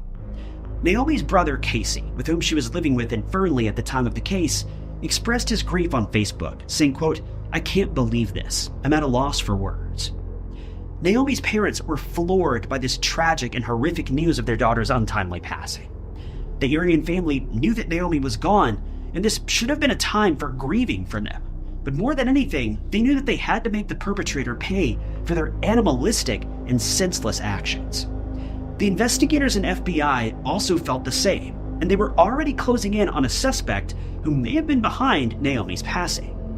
So, remember the CCTV footage from the night that Naomi disappeared? Well, detectives found something shocking and chilling. See, on March 12th, Naomi wasn't the only one in that Walmart parking lot. There was also someone else there. The surveillance footage showed a dark, hooded man strolling around the parking lot. This man was wearing a gray hooded sweatshirt, dark pants or jeans, and dark tennis shoes. After some time, at around 5:24 a.m., the man was seen walking towards a 1992 Mercury Sable, which was, tragically, Naomi's car. The man was seen standing by the driver's side door for a bit before he casually opened the door and got in the driver's seat. Naomi was seen scooting over to the passenger seat, visibly scared and frozen in fear, before the car zipped right out of the parking lot. This man, according to many witnesses, was bald and he had a beard, and he drove a dark-colored Chevrolet Silverado truck. According to the FBI, the suspect was someone in his early 30s to 40s, and he had lived close by. Well, it didn't take police long at all to close in on this man, and he was actually arrested by the police 4 days before Naomi's body was discovered in Churchill County. Before police even knew what had happened to Naomi, they knew this man must have been behind it. And this man was 41-year-old Troy Driver.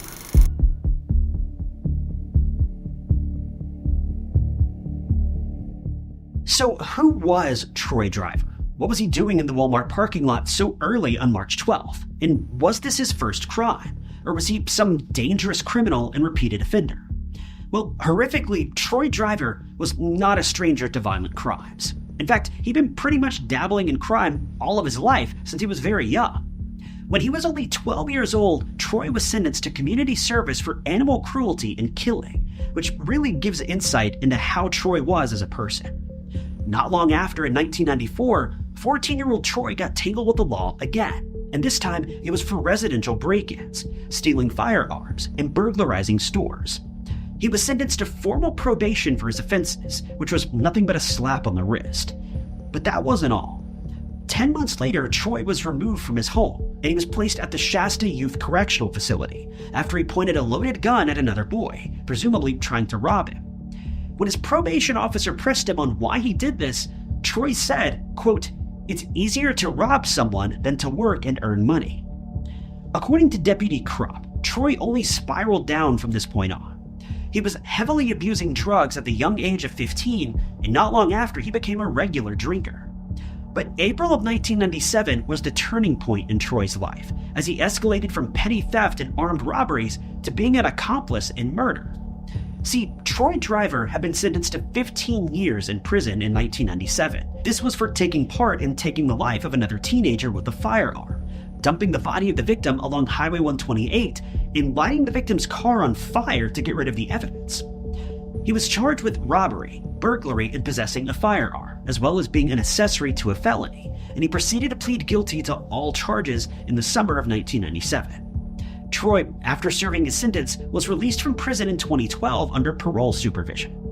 But 2 years later, in 2014, he was then discharged from parole supervision as well because it was thought that he was no longer a danger to society. Well, Troy would prove that claim wrong because in March of 2022, he decided to act on his violent tendencies again and violently take the life of 18-year-old Naomi Irion.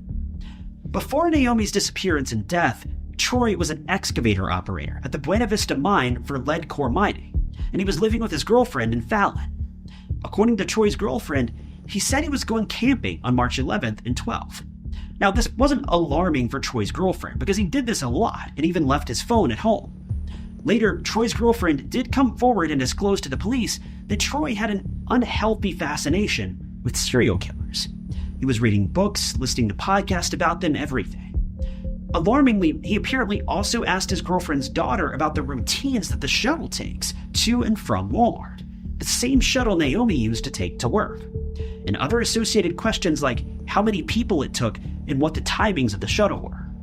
Moreover, the DNA found on Naomi's body also matched that of Troy, so investigators knew without a shadow of a doubt that Troy was definitely responsible for Naomi's tragic passing.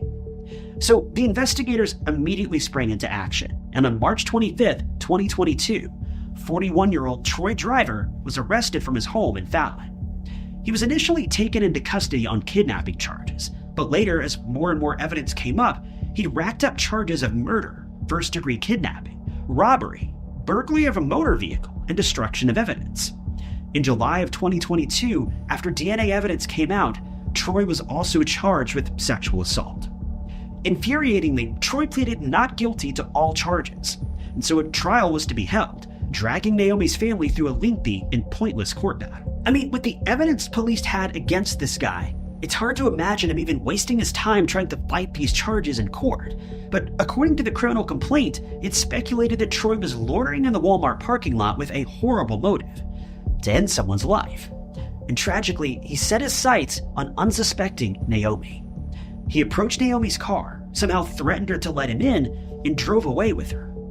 It's believed that he took Naomi to Churchill County's remote location, took advantage of her, and then ended her life on the spot with a firearm. Then he buried Naomi, left the scene, deserted Naomi's car and got into his own truck, disposed of her phone, and then changed his tires as a way to, quite literally, cover up its tracks.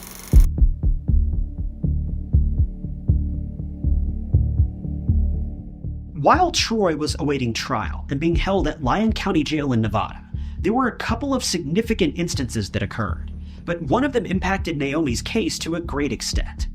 On October 18th of 2022, a confession letter was delivered to the detectives, and it was written by Troy. He had originally delivered it to his ex-girlfriend concealed in a deck of cards, but it was later turned into investigators in Naomi's case. Even though the letter wasn't made public, some excerpts of it included Troy saying things like, quote, "I didn't know her until it was too late. Nothing I did was sexually motivated." 2 days later, something significant happened. Troy tried to take the coward's way out, and he didn't want to face the law for his actions. So on August 20th, 2022, he tried to take his own life but was unsuccessful. Troy spent the rest of 2022 juggling from jail cell to jail cell, with psychiatric evaluations in between. He was deemed stable and fit to stand trial in November of 2022, and he also denied having thoughts of ending his own life. Fast forward to March 7th of 2023, and Troy attempted to take his own life once again, this time by cutting himself, but he was again unsuccessful. During this time, he was also in isolation, and he voiced his disgust to a prison nurse about isolation being, quote, frustrating. And that's a pretty rich statement coming from such a cold-blooded killer. Anyway, in June of 2023, he was discharged from isolation and sent back to maximum security prison, and he was seemingly doing okay. On August 6th, 2023, Troy was acting normally, and he went about his routine. According to deputies on hourly check duty, Troy was visibly calm at around 5:22 p.m. But an hour later, at about 6:17 p.m., another prison check was conducted, and Troy was found lifeless in his cell, and he couldn't be revived. 43-year-old Troy Driver, Naomi's kidnapper and killer, had successfully taken his own life. His cause of death was deemed asphyxiation. This struck Naomi's family with another devastating blow. Now, not only had this man claimed the life of their daughter, but now he'd face no repercussions for his actions, at least not in this life. A press conference following Troy's death was held in which Lyon County Sheriff Brad Pope passed on his deepest condolences to the Irion family. He also went on to say, quote, "I've seen the insurmountable evidence against Troy Driver. I know that Troy Driver was a coward who preyed on the vulnerability of an innocent young woman that was Naomi Irion." Even though everyone wanted to see Troy get punished in prison and sentenced to life, Troy left everyone from the Irion family to the dejected police officers and sheriffs feeling hopeless. Sheriff Brad Pope also stated, quote, "Troy Driver proved he was the coward I knew him to be when he took his own life instead of facing justice." And he ended the press conference with a message directed to none other than the monster himself, saying, quote, "I have no empathy for the damned soul of Troy Driver." Naomi Irion was only 18 years old when her life was cut short by a pathetic excuse of a person who was just scouting a parking lot looking for anyone to hurt. She was known for being a beautiful soul who was a source of warmth and happiness for her loved ones. And now her mom, Diana, won't get to see her graduate college, start her life, or even build a future for herself. Naomi's end-of-life celebration was held on April 10th, 2022. And according to Diana, it looked like the whole community had gathered in a small space to celebrate the joy that was Naomi. Naomi's brother Casey, a Navy veteran and Apple employee, extended his heartfelt and genuine thanks to the people of Fernley during this harrowing time by stating, quote, "I can't imagine how much more unbearable this would have been without the community support that we had." Diana thought back on her daughter's wonderful memories, and she wanted to celebrate her life one last time. And she knew in her heart that Naomi wouldn't want it to be any other way. A GoFundMe was also arranged for Naomi's funeral, and it got very close to its goal to give Naomi a proper farewell. Naomi was a person who looked at the brighter side of things, and she hated wasting her precious time being sad or upset. Diana knew for sure that Naomi would have wanted to make the world a better place with her light and warmth, but sadly, she was taken away far too soon.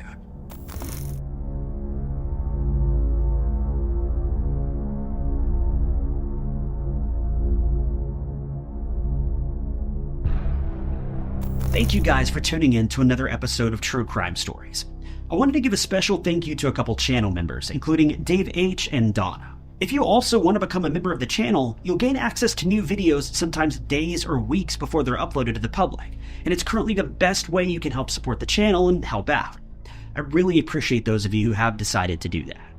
If you want to join, you can click that big join button below the video or find the link in the description. But as always, if you enjoyed this video, check out this other interesting case I covered, and don't forget to subscribe. It's totally free and keeps you up to date with all of my future videos. But my name is Ty Knotts, and I'll catch you guys in the next one.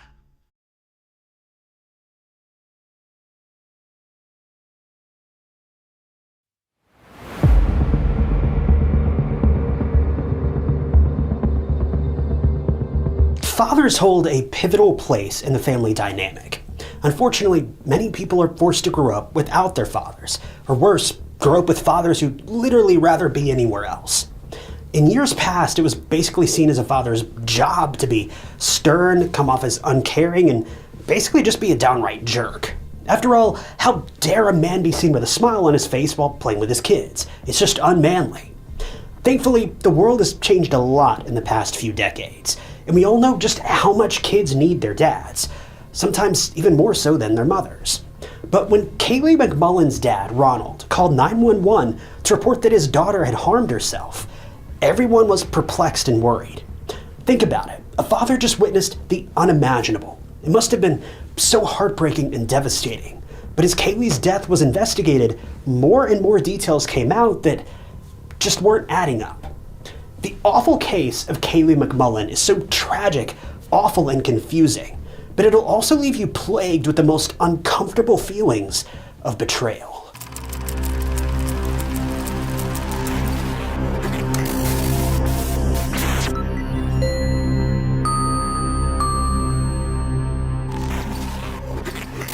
Welcome to True Crime Stories. I'm your host and fellow armchair detective, Ty Knotts, and I post new true crime documentaries every single week. So if that's your kind of thing, and let's be honest, if you're watching this video, it probably is, then hit that subscribe button. It's free and just keeps you up to date with all of my future videos. Kailee Jo McMullen was born on December 20th, 1994, to Ronald, or Ronnie, and Karen McMullen in Norman, Oklahoma. She was born and raised there, and this is also where the rest of this case takes place. Kailee was a sweet and outgoing girl who loved cheerleading. At the age of 8, she joined the Oklahoma Twisters All-Star cheerleading team. This was the moment that Kailee realized she had a natural talent for cheerleading, and she loved it, so much so that she cheered all throughout high school. She attended Norman North High School, and during her time as a cheerleader, Kailee traveled all over the country, participating in several cheer competitions, including Cheerleading Worlds in Orlando, Florida. With so much experience under her belt, she was a varsity co-captain, and she led her team to win the 2013 and 2012 6A state title. According to her cheer team members, Kailee was a bright and very cooperative team leader. She stepped up to give her best, but she was also very down to earth, and she always looked out for other girls on her team. Fast forward to 2013. Kailee graduated high school and enrolled in Bible college in Baton Rouge, Louisiana. But after college, Kailee returned to her hometown because she had other plans. See, Kailee had a very helpful and healing personality. She wanted to help save lives, so after graduating college, she got her EMT certification in Norman. At the time of the case, Kailee was working at CSL Plasma and as an EMT with Norman Regional EMS Stat. Kailee loved this job. It was what she wanted to do all of her life, and it's safe to say that it was her dream job. By all accounts, Kailee was a loyal and trustworthy person. She was a great daughter and a friend, and no one who knew her had a single bad thing to say about her. But the thing is, even the most lovable people can become victims of tragedy. And unfortunately for Kailee, she was about to learn this firsthand. At the time of this case, Kailee had moved out of her family home, but she was still living in Norman. She had a habit of visiting her family frequently, even staying a couple of nights. Kailee and her family were super close, so this sort of thing had kind of become the norm from time to time. Kailee had also been in a couple of relationships, but at that time in June, she was single, but had gone out on a date with a man. On June 28th, Kailee got dressed up, and she and her date went out for the evening. Everything had seemingly gone well, and Kailee returned to her parents' home at Abe Martin Drive in the late hours of the night. But this is when everything changed. See, in the early hours of the morning, before 6 a.m., Kailee's dad, Ronald, made a 911 call. In the call, a disturbed Ronald told the dispatcher that his daughter, Kailee, was not breathing, and that's because she had turned a weapon on herself. When he was instructed to perform CPR on Kailee, Ronald stressed rather flatly that Kailee had passed and she was not breathing and CPR would have been useless. But at the end of the call, Ronald told the 911 dispatcher that his wife, Karen, was administering CPR anyway. Immediately after the call, officers drove to the McMullen house, and inside, they were horrified by what they discovered. On the living room floor lay a now lifeless Kailee with a serious wound to her face. The living room was like a scene from a nightmare, and officers noticed red stains on Ronald's shirt, and he was naturally very emotional. Karen was on the ground trying to revive her daughter with tears in her eyes, but sadly it was too late. 22-year-old Kailee McMullen was now gone, and the investigators were left confused and with a lot of questions. Kailee's body was immediately taken in for an autopsy, and this was where the police started to notice something weird. Ronald, whose shirt was covered in what was certainly Kailee's blood, was trying to wash it off. The investigators constantly tried to make him stop, but he wouldn't, and at one point he had to be physically restrained to prevent him from removing any more blood off of his shirt. But the thing is, people can grieve in unusual ways, so at the time this wasn't too terribly alarming. But a weird thing that the detectives questioned was just how so much blood had gotten on Ronald in the first place. It's possible this had happened when he tried to save Kailee after initially discovering her, but the quantity just seemed insane. When the investigators asked Ronald about this, Ronald said that he'd gone to the bathroom after greeting Kailee when she got home. When he came out, that was when he found Kailee fiddling with one of the firearms and asked him whether it was loaded or not. Ronald immediately leaped forward to take the weapon away from her, and that was when it went off and struck Kailee, instantly and tragically ending her life. Now, at this point, it was never really explained why Kailee would have had this weapon in the first place, but that was largely irrelevant at this point in the investigation. The police had to start somewhere, so they decided to check Kailee's phone for any clues, and in the meantime, they also contacted Kailee's date. The investigators thought that maybe something had gone wrong on the date that prompted Kailee to consider ending her own life, but after talking to the man that Kailee went out with, the detectives found out that everything had gone well. They talked, they had a bite to eat, and then they went home. The investigators were back to square one, and they were waiting on the autopsy results as well as Kailee's phone and text records. When the autopsy results came back, well, they were very strange. Based on the injury and the marks on Kailee's face, ballistic analysis showed that the round was fired from about 18 inches away. Now, this was immediately weird for the police to hear. See, if Kailee had done this to herself, and the story that Ronald shared was accurate, then the weapon should have been more like 12 to 14 inches from her face. Now, this may sound like a fairly small difference, negligible even, but even a single inch of difference can completely change the outcome of a case. The thing is, based on the scene of the crime, combined with this newfound information, Kailee could not have inflicted this wound upon herself. Now, there was gunpowder residue on Kailee's fingers, but it wasn't nearly enough to confirm that Kailee had fired the weapon. In fact, the amount of residue that was found on her hands, combined with the distance of the round, it meant that rather than attempting to harm herself with the weapon, Kailee was likely trying to fight it off. By this point, all eyes were on one person, Kailee's father. You might have heard about significant others, siblings, or even strangers committing murder. But a father behind his own daughter's death? That's just unbelievable. But the investigators were convinced that if anyone had a hand in Kailee's demise, it was her father, Ronald. But how did they come to this conclusion? Well, it was because of Ronald's actions and everything else that followed after Kailee's attack. First of all, Ronald tried to wash the blood off of his shirt to throw the police off. Even though the officers managed to restrain him and even took pictures of the stained shirt as evidence, what Ronald went on to do after the fact was even more bizarre. According to the officers at the crime scene, Ronald went outside, dug a hole in the ground, and covered himself in dirt. Afterward, Ronald refused to take a polygraph test, which only added to the police's suspicion. And if that wasn't enough, Ronald's as well as Kailee's phone contents were checked, and they found some pretty suspicious activity. First, at the time of Kailee's death, Ronald didn't immediately call the police. He actually called his wife and Kailee's mom, Karen, at around 5:38 a.m. Now, this was weird for all the obvious reasons. It was alleged that Ronald called Karen to come over right away, which was why she was at the scene trying to give Kailee CPR. But when the detectives checked messages between Ronald and Kailee, their blood ran cold. The investigators discovered that Ronald was full-on obsessed with his daughter, but not in an overbearing parent kind of way. It seemed much worse. From the tone of Kailee's texts, it seemed as though she was afraid of and maybe even creeped out by Ronald. Kailee's texts read, quote, "Daddy, you made me very uncomfortable the other night when we were drinking. I don't live with you and I don't have to tell you everything I go and do. You're wearing me out with stalking and nosiness." Keep in mind that the last two texts were sent by Kailee on June 1st, just weeks before the tragic attack. If this weren't bad enough, there were also some messages that suggested that Ronald was also attempting to take advantage of his daughter, though he claimed to have no memory of it.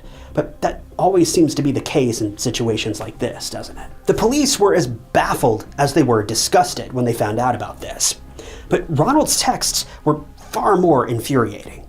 Ronald responded by saying, "I don't remember anything except your mom getting mad and pointing a weapon at me." The audacity Ronald has to deny what he was doing to his daughter, that's just beyond me. But also, when Kailee confronted Ronald via text on June 1st, asking him to stop being so nosy, he ignored everything she said and just said that he was a fact finder. What does that even mean? Also, when the investigators checked the most recent texts between Ronald and Kailee, they were horrified to learn that he had threatened Kailee to come home on time after her date. Otherwise, he would, quote, track her down. But keep in mind, Kailee was 22. She wasn't a child with a curfew, and she didn't even live with this guy. You can't tell me that this is an overprotective father speaking. This text sounds more like that from a jealous boyfriend than anything else. Moreover, even though Kailee wasn't living with their family anymore, Ronald had been keeping tabs on her by tracking her phone without her knowing, which is just so scary and bizarre. I can't even wrap my head around what Kailee must have been going through. And at this point, the detectives knew that Ronald was hiding something. So on July 5th, he was arrested on the charge of first-degree murder, and he was held in jail without bond. Ronald's trial was held in 2018, and the prosecution had their star witnesses, including Kailee's friends and her ex-boyfriend, Paul Sargent. What they had to say, though, left everyone stunned. According to one of Kailee's childhood friends, Sonia Hester, Kailee had confided in her about Ronald being physically abusive towards her during a particularly heated argument. According to Sonia, at some point during the fight, Kailee's mom, Karen, intervened and armed herself. Sonia testified that Karen threatened Ronald that if he ever touched Kailee again, then he would regret it. The second witness testimony was from Paul, Kailee's on and off again ex-boyfriend. The two were broken up, but they remained on good terms and would frequently communicate with each other. According to Paul, Kailee called him on April 6th of 2017, and from the tone of her voice, Paul knew something was wrong. Paul corroborated the occurrence of the fight Sonia was talking about, and even about the time when Karen threatened Ronald. He explained that after the fight, Kailee and her mother started sleeping in the same room. At first, everything was peaceful, but shortly after, Ronald came in, and that's when things got, well, I don't think I have to say it, and the YouTube police probably wouldn't let me say it even if I wanted to. But another witness, Megan Swan, who was not only Kailee's friend but also her cheer partner, took the stand as well and testified that Ronald and Kailee had a very close relationship, kind of like friends. Megan remembered that Ronald would drink a bit and would often push Kailee to drink too. At that time, Kailee would have been in high school, and she was obviously under the legal drinking age, but it didn't seem that Ronald cared. If anything, he urged Kailee to drink, which is just unbelievable. Megan was also one of the first friends who got to know about the abuse Kailee was suffering from. The next witness on the stand was none other than Kailee's mom, Karen. But her testimony will leave you confused and somewhat angry. Karen denied the abuse allegations against her husband, and even denied threatening him. Kailee's friends testified in court that Karen defended her daughter, which is admirable, but now Karen was the one denying it. But why? It doesn't even make any sense. Was she afraid of retaliation, or maybe being punished for the threats she'd made? I don't know, but this testimony just threw me for a loop. If Karen did defend her daughter, then that was what any mother should have done. But why was she now suddenly denying everything, after a handful of people were already testifying otherwise? It's all just so confusing and unnecessarily complex. Anyway, when a prosecutor asked Karen if she would have remained married to Ronald if she knew that he killed her daughter, Karen emotionally replied in the negative. In Karen's defense, the night Kailee was attacked was a bit of a blur for her. She doesn't remember much, and everything was just hazy. She only remembers that her daughter was found on the floor, lifeless and cold. Lastly, a police officer also testified, saying that he heard Ronald say something eerie right as the officers were stepping out of the door on June 29th. According to the officer, Ronald, who was covered in dirt and blood, turned to his wife Karen and said, quote, "I did that." Anyway, according to the prosecution, this was what they believed happened. After Kailee received that very unnerving text from Ronald about coming home on time, she made her way to her family home. and that was where Ronald confronted her, and in anger over disobeying him, he attacked her with a firearm, tragically ending her life, and then he called Karen to confess what he did. After that call, that was when he called the police.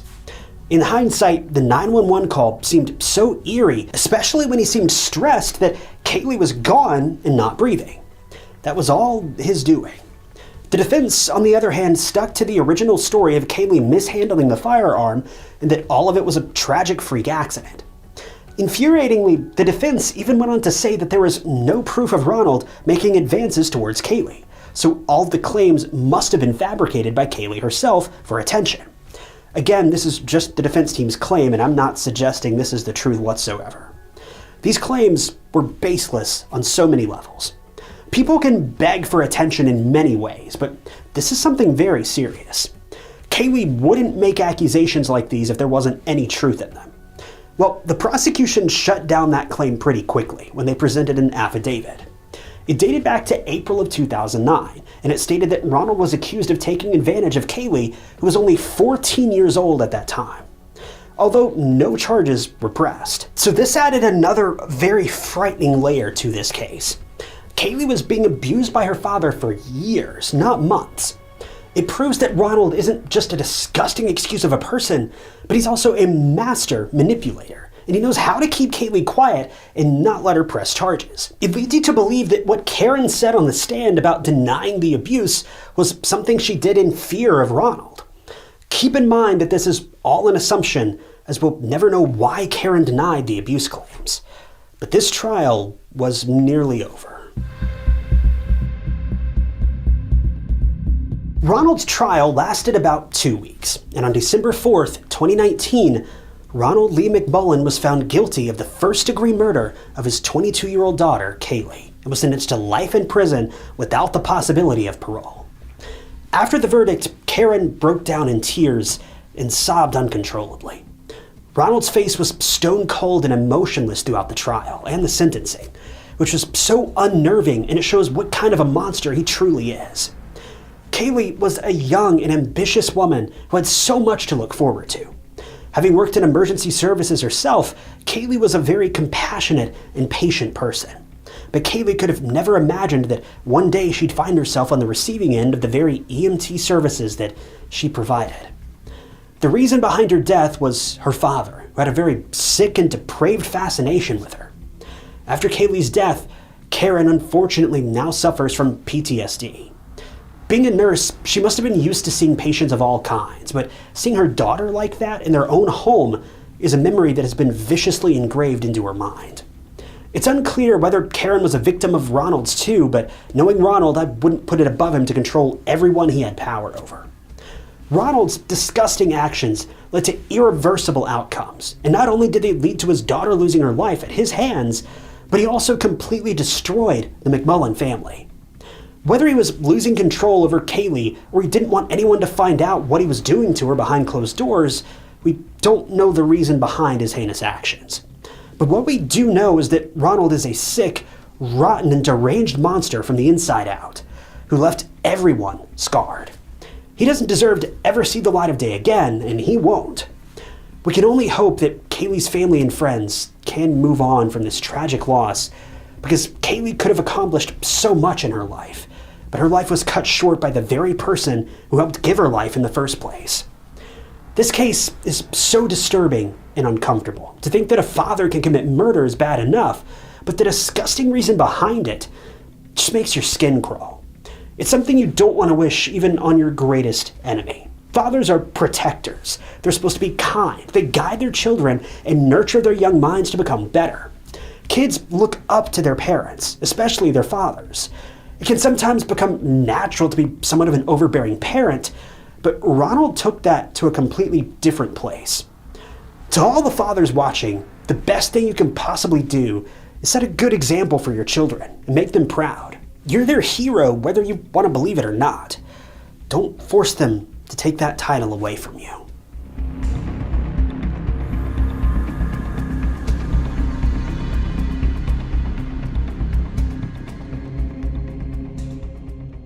Thank you guys for tuning in to another episode of True Crime Stories. I wanted to give a special thank you to a couple channel members, including OBK86 and Nurk Hansen. If you also want to become a member of the channel, you'll gain access to new videos sometimes days or weeks before they're uploaded to the public. And it is a great way to support the channel and help out. I really appreciate all of you that have decided to do that. If you want to join, you can click that big join button below the video, or find the link down in the description. And don't forget, True Crime Stories t-shirts are also available, and you can grab one of those from the link down in the description as well. But as always, if you enjoyed this video, check out this other interesting case I covered. And don't forget to subscribe. It's totally free and keeps you up to date with all of my future videos. But my name is Ty Knotts, and I'll catch you guys in the next one.